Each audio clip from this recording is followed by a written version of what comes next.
চীন সফর ৬ ঘন্টা আগে শেষ করার বিষয়ে প্রধানমন্ত্রী শেখ হাসিনা বলেছেন, সন্তান অসুস্থ, তার জন্য কয়েক ঘন্টা আগে সফর সংক্ষিপ্ত করে দেশে ফিরে এসেছি।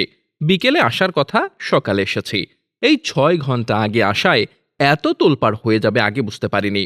চীন সফর নিয়ে রোববার এক সংবাদ সম্মেলনে সব কথা বলেন প্রধানমন্ত্রী। গণভবনে সিনিয়র সাংবাদিকদের চীন সফর নিয়ে ব্রিফ করেন তিনি। এক সাংবাদিকের অপর এক প্রশ্নের জবাবে শেখ হাসিনা বলেন, তারা সব কিছুতে ষড়যন্ত্র খুঁজে।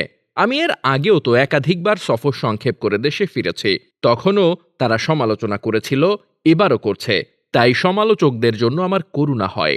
এক সাংবাদিকের প্রশ্নের জবাবে শেখ হাসিনা বলেন, মুক্তিযুদ্ধের বিরুদ্ধে, মুক্তিযোদ্ধাদের বিরুদ্ধে কথা বলার অধিকার তাদের কে দিয়েছে? তারা আন্দোলন করছে, আদালতে গেছেন, আবার আমার সিদ্ধান্তের কথাও বলছেন। আমি এ বিষয়ে বলবো, বিষয়টি যেহেতু আদালতে গেছে, আদালতের নির্দেশনা তো আমাদের মানতেই হবে। তারা না মানতে চাইলে আন্দোলন করুক, তবে আমি পরিষ্কার করে বলছি, আন্দোলনের নামে কোনো সহিংসতা বরদাস্ত করা হবে না।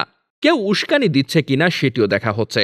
প্রধানমন্ত্রী আরো বলেন, কোটা সুবিধা তো মুক্তিযোদ্ধা পরিবারই গ্রহণ করবে, নাকি রাজাকার পরিবার গ্রহণ করবে?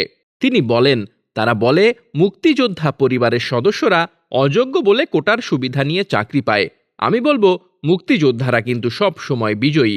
মুক্তিযোদ্ধারা ৭১-এ কিন্তু তাদের পরাজিত করেছিল। Desk report, বার্তাবাজার।